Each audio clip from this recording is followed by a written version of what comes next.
What is good, Ninja? OJ over here from PlayerEssence, and welcome to the PE Nintendo Switch and Gaming News video. Once again, we've got some great content for you guys. I'm so happy that you're joining me here for this video, so let's go ahead and get right into this. Descenders developer says response from the Nintendo Switch announcement has been overwhelming. This is coming from a Nintendo Life interview with No More Robots founder Mike Rose. Quote, Nintendo has been super supportive to us from the moment we brought Descenders to them.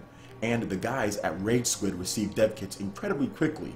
We're talking within the space of a week of us requesting them. Meanwhile, the response from Switch fans has been overwhelming, and every time we mention to someone that we're building this game for the Nintendo Switch, their eyes just light up. A large portion of the over 1 million views we've had on the game across all various versions of the trailer came from people searching for Nintendo Switch games. So we can definitely see there's a fever for more Switch games out there. So the plan is to make sure the Nintendo Switch version of the game is as great as possible, and the Rage Squid team has a dedicated guide making sure that that is the case. We'll start posting videos of the game running on Nintendo Switch soon so the community can follow along with the development. And this is exactly what I said was going to happen with the Nintendo Switch. When I talked about any of the debates that I've done or people that I've talked to when they're talking about third-party support or anything like that, I said wait and see. Right now, of course, third-party support, it's definitely going to be a little slim compared to PS4 and Xbox One when it comes to the bigger titles, when it comes to other things, but it's really going to start with Nintendo's developers first, with Nintendo's first party, and then it's going to trickle down to the smaller developers who don't care about all the different stuff that's going on with the major releases on PS4 and Xbox One. It's going to start trickle down to them. You're going to see big responses, especially if the Nintendo Switch is super popular, which it is super popular, or it's getting super popular out there, and then more developers are going to hop on, which we are seeing time and time again, more developers hopping on in order to make games for the Nintendo Switch, and the outcome is going to be big support. The outcome is going to be big, like a response from fans, because Nintendo Switch fans, they are freaking hungry for games. Even if they can't afford all the games that are being announced, they are hungry for announcements. They want more and more and more, because the Switch is such a unique device, and the fact that you can play anywhere is probably its biggest strength, is that you can play anywhere. In addition to having some of the best indie support out there, you also have the big first party games. So I can see why they got that big response. When I first saw it, I was like, yeah, this is definitely a game that I'd play on my Nintendo Switch if I can play it, so I can play it portably lying down. I'm not going to sit there and hook it up and boot up my PlayStation 4 or Xbox One to play this style, this smaller type of game. But if you have it on Nintendo Switch, I'd be completely down to play it on there, and that's exactly what they're doing here. Descenders looks pretty good. As soon as I started covering the game, a lot of people were getting interested in it as well, asked me about it, emailed me about it, tweeted me about it. So I'm really happy that they're bringing the game over to Nintendo Switch, and this game is really unique because it's kind of like a Trials, kind of downhill jam type of game to where it's going to be procedurally generated. You're going to have multiple teams that you can join as far as online, and then at the end of the week, whoever has the most points as far as the downhill racing and tricks gets like bonuses or something like that. So I think it's going to be pretty cool, man, and they're making sure that it's a quality port of the game. So I'm looking forward to Descenders and seeing what other titles that the developer has in store for the Nintendo Switch going forward in the future. Alright, and moving on to the next article here. Super Mario Odyssey allows you to customize the inside of the Odyssey. Nintendo has tweeted out a brand new image of Super Mario Odyssey showing off the inside of the Odyssey, and that is the ship that you travel around in to get to the different worlds. The tweet also mentions that you can add objects such as stickers and souvenirs inside the Odyssey by purchasing them using regional coins you find in each kingdom. And Nintendo AUNZ, they put this on their official Twitter account saying, use regional coins to buy stickers and souvenirs to brighten up the Odyssey. Hashtag Super Mario Odyssey, and they recently posted this one here. So what do you guys think about this in terms of being able to customize the Odyssey? Now, I have not talked about Super Mario Odyssey much, and I'll tell you guys the reason why I have not. I do not want to be spoiled when we do our 100% playthrough, because we are going to do a 100% playthrough, because with Super Mario Galaxy and Super Mario Galaxy 2, I 100%ed both of those games. I literally found every single thing, got every single star, did every single purple coin challenge.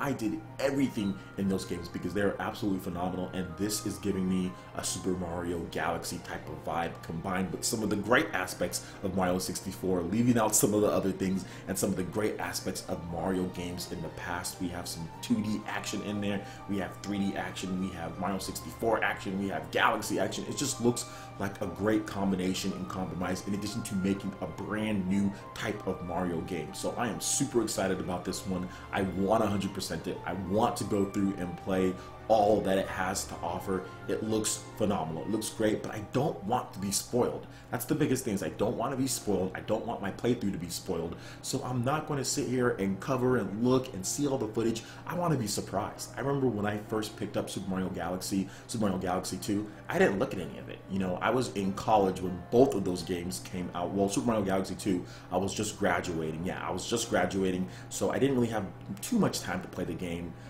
But then once I got back, man, I dug in and it was amazing. So I wasn't covering the news or anything like that back then, and I just played through all of it, and it was great. And I wasn't looking too much at the news. I mean, I was looking at it, but I didn't look at every single little thing like that because I was kind of, you know, doing school. So yeah, man, like, I want that same feeling. I know I covered the news, guys, and I'm terribly sorry for the lack of Super Mario Odyssey coverage, but I think a lot of you guys are kind of the same way, man. You guys are kind of going on media blackouts with Super Mario Odyssey. I watched a little bit of the E3 footage and I was like, okay, I'm done. Like, I'm done. I already know it's good. It's really good. I saw the trailer. I saw the gameplay. It looks good.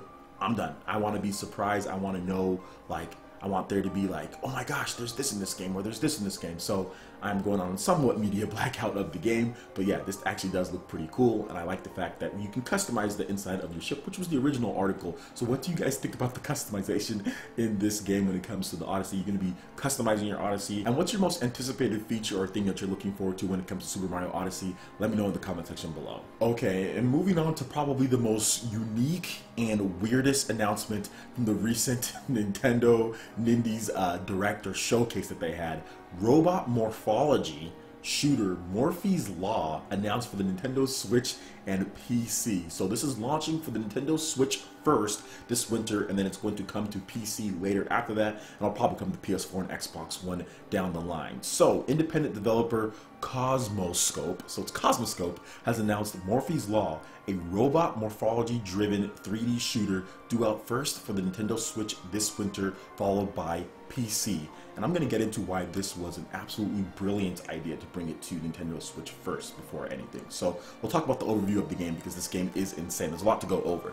So about Morphies Law is a robot morphology driven 3D shooter. The basic law of the game is simple. Each weapon hit transfers mass from the victim's inflicted limb to the corresponding limb of the wielder of the weapon. As an immediate consequence, skilled players become tall and easy to hit, whereas beginners shrink until they become difficult targets. Highly skilled players may therefore play with casual players in the same match, and both can enjoy the game. Your skill will not be expressed by your kill to death ratio, but by your body size.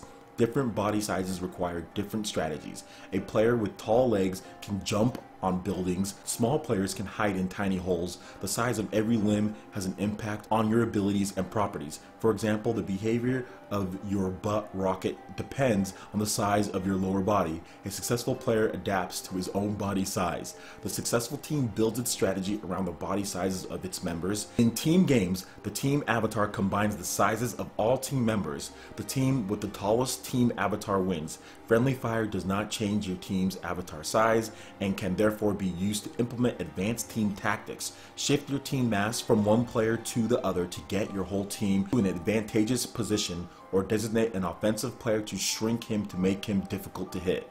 Then, once he grows by decimating the other team, transfer his mass to your defensive players by showering him with friendly fire. Used the right way, friendly fire can be a crucial part of your team's strategy.